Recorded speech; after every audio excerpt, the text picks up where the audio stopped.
अस्सलाम वालेकुम and welcome back to my channel. कैसे हैं आप सब? उम्मीद है कि आप सब खैरियत से होंगे। हाँ जी, तो हर औरत की ज़िंदगी में किचन ना एक बहुत इम्पोर्टेंट रोल प्ले करता है, मेरी, आपकी, हर एक की ज़िंदगी में।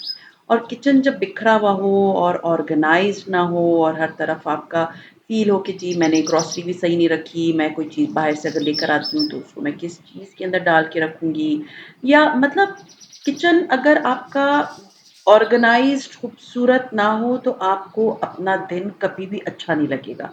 मतलब सुबह आप किचन में आए, आपको पता है कि आपको अगर कोई चीज़ कटिंग करनी है तो किस चीज़ के ऊपर बैठ के मतलब रख के कटिंग करेंगे।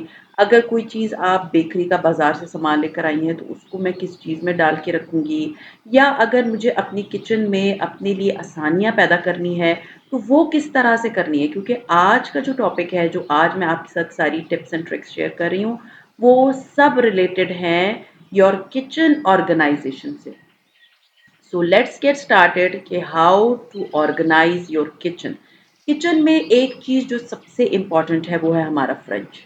जैसा कि आपको नज़र आ रहा है, हम मतलब गर्मियों में भी फ्रिज का इस्तेमाल करते हैं, सर्दियों में भी फ्रिज का इस्तेमाल करते हैं। बट फ्रीज़र एक ऐसी जगह है कि जहाँ पर हम वो चीज़ें रखते हैं जो कि काफ़ी अरसा चल सके। लेकिन अगर उसमें बर्फ़ के ढेर लगे हुए होंगे, वो जमा हुआ होगा, तो क्या होगा? अ, आप आपको फ्रीज़र खोलते ही ना परेशानी शुरू हो जाएगी। This is reality. सो अगर मैं आपको एक बात बताऊँ कि हर 20 दिन के बाद आप अपने फ्रीज़र को साफ़ कर लिया करें। This is what I do. मेरे पास एक डीप फ्रीज़र है, उसके अंदर मैं अपने फ्रीज़र का सामान ले जाके रखती हूँ। 1 आध 2 घंटा इसको बंद करती हूँ, उसके बाद मेरा सारी ये जो फ्रीज़र के अंदर बर्फ़ होती है, ये मेल्ट हो जाती है और उसके बाद मैं फ्रीज़र को अच्छे से साफ़ कर लेती हूँ। मुझे ये भी पता चल जाता है कि मेरे फ्रीज़र के अंदर क्या है। एक दिन मैं किसी के घर गई थी, उन्होंने फ्रीज़र खोला तो उसमें नज़र नहीं आ रहा था कि क्या चीज़ है। एक तो वो बड़ी ईद के गोश्त का ढेर था, दूसरा बर्फ़ थी।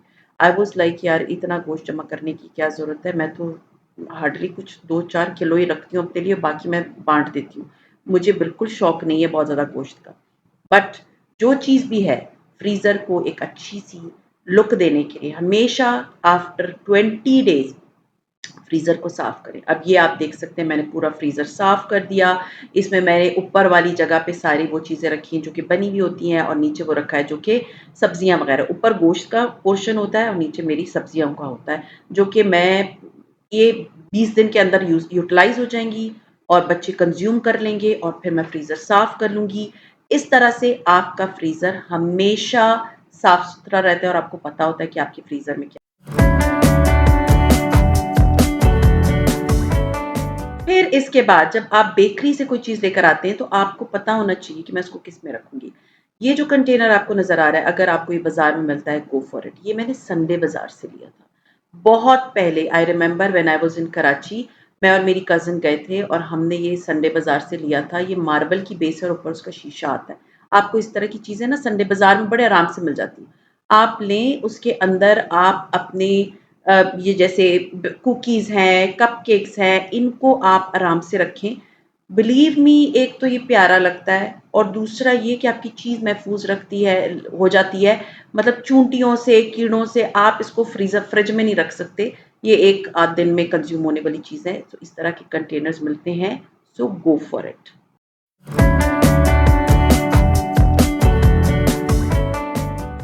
फिर ये चीज़ जब हम घर में चीज़ के स्लाइसेस लेकर आते हैं ना, तो उसको फ्रिज में रखो तो वो इतना बुरा लग रहा होता है। तो उसके लिए ये गैजेट मैंने दराज़ से मँगवाया था। आई थिंक ये चाइना से आया था। I don't remember the price, 500-600 रुपए का होगा। एक छोटा-सा गैजेट है, एक छोटा-सा बॉक्स है। इसके अंदर वो चीज़ स्लाइसेस बड़े आराम से आ जाते हैं। इसके अंदर मैं तकरीबन 10 चीज़ के स्लाइसेस रख लेती हूँ और इतने ही हम यूज़ करते हैं। मैं पूरा किलो वाला तो लेकर नहीं आती।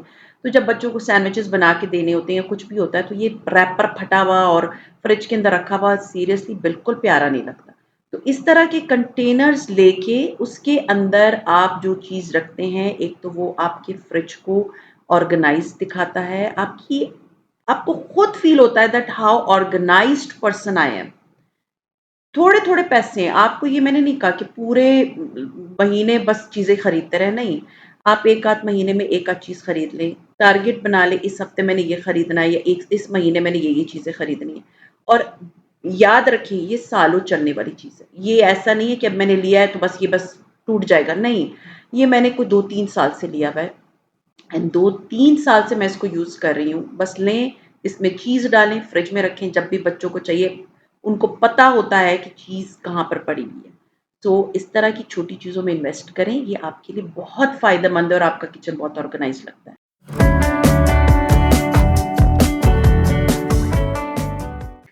फिर एक चीज़, अगर आपका किचन छोटा है जैसे मेरा है और आपके पास कैबिनेट्स की कमी है, आपको कैबिनेट्स की ज़रूरत है, तो उसके लिए बहुत सारे अच्छे ऑर्गेनाइज़र्स मिलते हैं। ये ऑर्गेनाइज़र्स मैंने ऑनलाइन मँगवाया था, मुझे याद नहीं है किस साइट से मँगवाया था। आप सिर्फ़ 1-2 दफ़ा रैक बोले ना, मेटालिक रैक्स, तो आपको खुद ही वेबसाइट आना शुरू हो जाएँगी, एड्स आना शुरू हो जाएँगे। ये इतना अच्छा है, इसको आप डिफरेंट चीज़ों के लिए यूज़ कर सकती हैं। मैं इसे क्यों यूज़ करती हूँ? मैं इसे यूज़ करती हूँ कि जो मेरे किचन में कैबिनेट्स में मेरे फूड कंटेनर्स हैं, उनके ढक्कनों के लिए। क्योंकि अगर मैं स्टैक करके रखती हूँ तो इतनी तो जगह है नहीं, तो मैं एक दूसरे के अंदर डब्बों को रख के तो नीचे रख देती हूँ और उनके जितने भी ढक्कन होते हैं ना, वो मैं इसके अंदर रख लेती हूँ।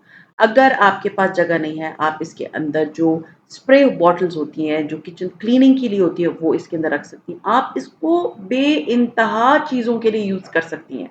जो चीज़ की जगह ना हो, जैसे छोटे-छोटे सॉसेस की बॉटल्स होती हैं, आप वो भी इसके अंदर डाल के रख सकती हैं। मतलब ये इतना अच्छा ऑर्गेनाइज़र है और सबसे अच्छी बात ये दरवाज़े में लटक जाता है। तो मैं कहती हूँ कि ऐसे ऑर्गेनाइज़र्स पे इन्वेस्ट करना चाहिए जो सालों चले। ये मेरा आई थिंक इसको मेरा चौथा साल है मैं इस ऑर्गेनाइज़र को यूज़ कर रही हूँ। ये मेरे लिए किचन में एक ब्लेसिंग है। इसके अंदर मैं ये आप देख सकते हैं सारे ढकने रख लिए, क्योंकि अगर मैं ये एक दूसरे में स्टैक करके रखूँगी, बिलीव मी मैं किचन में पागल हो जाऊँगी इतने डब्बे-शब्बे के लिए। तो सबसे बेस्ट क्या है कि आप इस तरह से कुछ भी इसके अंदर रख सकती हैं। इवन आप अपने जो जहाँ पर आप बर्तन धो रही होती हैं ना, और मतलब उसके नीचे जो कैबिनेट है उसके अंदर डाल के इसको लटका दें। जैसे कि आप देख सकते हैं मैंने इसको दरवाज़े पे लटकाया हुआ है। इसके अंदर अपने बर्तन धोने वाला स्टफ़ रख लें, नीचे एक प्लेट रख लें, उसके अंदर वो जाली रख लें, लिक्विड रख दें, क्योंकि ये बहुत नीचे करके होता है, बड़े आराम से दरवाज़ा बंद हो सकता है। तो आपका जो बर्तन धोने वाला स्टफ़ है ना, वो सामने नज़र नहीं आएगा। तो इस तरह से आप अपने किचन को जब ऑर्गनाइज़ करेंगे ना, तो आपको इतनी खुशी होती है कि my kitchen is very organised. मैंने इसको बहुत तरीके से रखा हुआ है। मेरे किचन में हर चीज़ सँभली भी होती है, सिमटी भी होती है और तरीके से पड़ी भी होती है। ना कि आपको प्रॉब्लम हो कि हाय अब मैं इस चीज़ को किधर रखूँगी, उस चीज़ को मैं किधर रखूँगी। अक्सर ऐसा होता है कि फ्रिज के दरवाजे ना ऑर्गेनाइज नहीं होते, मतलब फ्रिज खोलो तो अंदर सामान जो है ना, दरवाज़ा स्पेशली उसके अंदर हम जितनी भी कोशिश करें ना, चीज़ें ऑर्गेनाइज नहीं हो सकती, क्योंकि हमने उनमें दवाइयाँ भी रखी हुई होती हैं, बोतलें भी रखी हुई होती हैं और वो आपस में टकराती हैं, और जब हम दरवाज़ा खोलते हैं तो एक खड़ांग किस्म की आवाज़ आती है, बोतलें आपस में टकरा रही होती हैं और एक बिल्कुल बैड इंप्रेशन पड़ता है, क्योंकि अगर ढीली पड़ी हुई होती हैं तो टकराती हैं और अगर साथ पड़ी होती हैं तब भी टकराती हैं। तो शीशे की बोतलें और इस तरह की उनको क्रैक पड़ने का भी खतरा होता है। तो उसके लिए बेस्ट ऑर्गेनाइज़र है, ये भी मैंने दराज़ से खरीदा था, इतना महँगा नहीं था, आई थिंक 3-4 के सेट में आता है। आप इस तरह से उनको फ्रिज के अंदर रखिए, बोतलें आपस में नहीं टकराती, हर चीज़ अलग-अलग होती है। जब आप रखते हैं, इस लगाते हैं दरवाज़े के अंदर, चाहे आपके दरवाज़ा जो है उसके अंदर जो डिवाइडर्स हैं वो शीशे के हैं या इस तरह मेरी तरह के लोहे के हैं, आप उसके अंदर जब इसको लगाते हैं तो बोतलें आपस में नहीं टकराती और ना ही बैड इंप्रेशन पड़ता है दरवाज़ा खोलते एक-दूसरे से टकराने वाला। तो ये एक बहुत अच्छा ऑर्गेनाइज़र है, मैं इन सब के लिंक्स ढूँढूँगी और नीचे डिस्क्रिप्शन में ज़रूर दे दूँगी, अगर आप इन सबको बाय करना चाहें।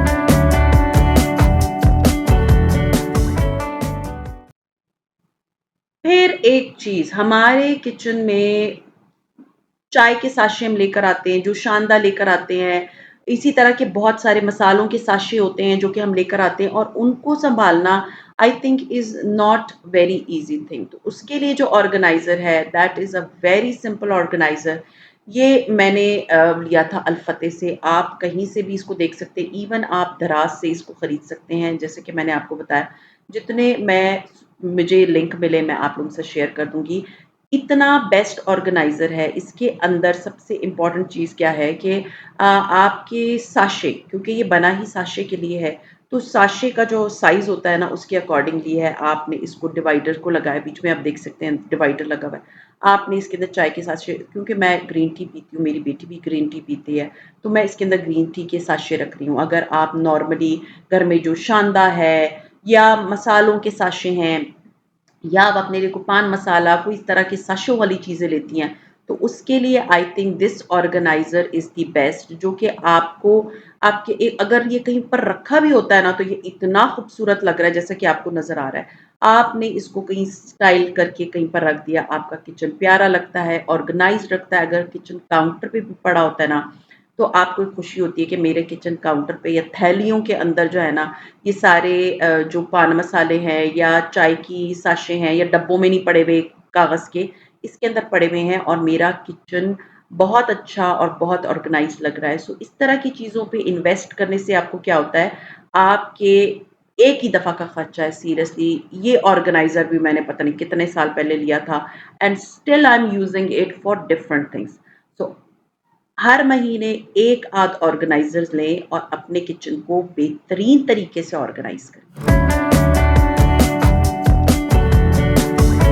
फिर एक चीज़ मैं आपको बताऊँ कि टमाटर की प्राइस कभी आसमान पे चली जाती, 400-500 किलो रुपए किलो हो जाता है, कभी एक नॉर्मल होती है। जब भी आप देखें कि टमाटर की प्राइस जो है, वो सस्ती हो गए टमाटर, तो मैं क्या करती हूँ कि मैं टमाटरों को लेके ज़्यादा क्वांटिटी में और इस तरह से धो के उनको काट के उसमें थोड़ा-सा ऑयल डालती हूँ। ऑयल से क्या होता है कि टमाटर प्रिज़र्व हो जाते हैं फॉर लॉन्गर टाइम। तो उसके बाद क्या है कि टमाटरों को लेके थोड़ा-सा पानी और डाला आपने और इसको ब्लेंड कर दिया। ब्लेंड करने के बाद इसको ज़िप-लॉक बैग्स में डाल के मैं फ्रिज में रख देती हूँ। उसका मुझे फ़ायदा ये हो जाता है कि जिस वक़्त टमाटर मतलब मेरे पास पड़े हुए होते हैं, तो मुझे ये फ़र्क नहीं पड़ता कि टमाटर एक्सपेंसिव हो गए हैं या सस्ते हो गए हैं या जो भी है। मुझे होता है कि बस मेरे पास जैसे ही टमाटर मुझे पता चलता है सस्ते हो गए, मैं इस तरह टमाटरों का पेस्ट बना के रख लेती हूँ। आप इसके अंदर एक और भी काम कर सकती हैं कि मिर्चों को भी डाल दें। हरी मिर्चें होती हैं ना, जैसे अगर आप 1 किलो टमाटर ले रही हैं, तो आधा किलो या 300-400 ग्राम्स के बराबर मिर्चें काट के डाल दें, क्योंकि मोस्टली हम इनको सालन में यूज़ करते हैं।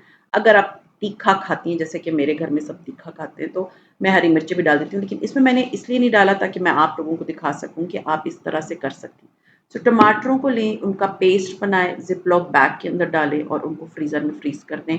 जब भी आपको चाहिए, मैं आपको क्यूब्स नहीं बोल रही, आप ज़िप-लॉक बैग के अंदर डाल के प्रेस करें, तो वो बहुत आराम से फ्रीज़ हो जाते हैं और फिर जब भी आपको चाहिए, आपने थोड़ा-सा तोड़ा और उसको लेके खाने में डाल दिया। तो आपको ये प्रॉब्लम नहीं है कि जी आज टमाटर महँगे हो गए, तो आज टमाटर सस्ते हो गए, तो आज मैं खरीद नहीं पा रही, तो दफ़ा करो टमाटर नहीं लेते।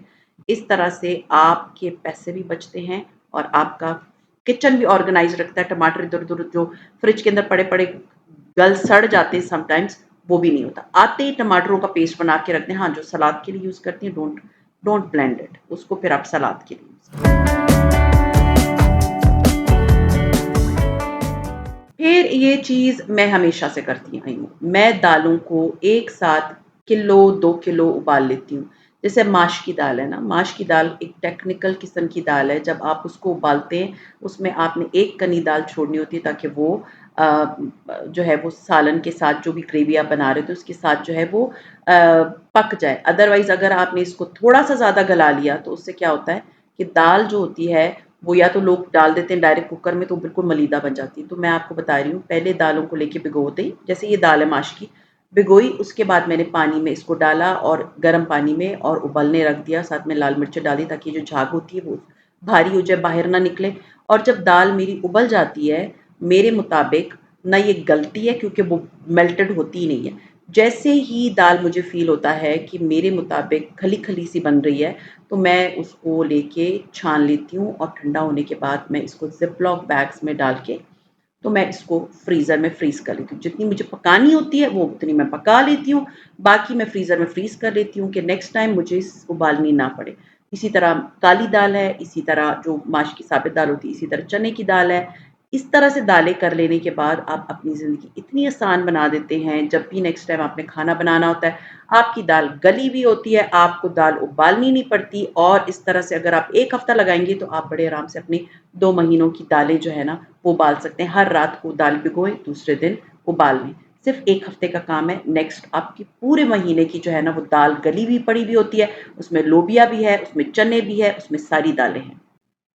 सो ये था मेरा आज का व्लॉग, वेरी इम्पोर्टेंट ये मैंने सिर्फ़ कुछ चीज़ें आपके साथ शेयर की थी जो आपके किचन को ऑर्गनाइज़्ड रखती हैं। अगर आपको इस तरह की वीडियोज़ अच्छी लगती हैं, प्लीज़ कमेंट कर दें। मैं आप लोगों के साथ इस तरह की और भी बहुत सारी ऑर्गनाइज़ेशन की वीडियोज़ शेयर करूँगी जिससे आपका काम भी ब कम होगा, आपका वक़्त भी बचेगा और आपको अपने किचन में बहुत ज़्यादा घंटे इस गर्मी में नहीं गुज़ारने पड़ेंगे। चाहे गर्मी हो, सर्दी हो, किचन में आई थिंक इतनी पूरी ज़िंदगी नहीं गुज़ारनी चाहिए।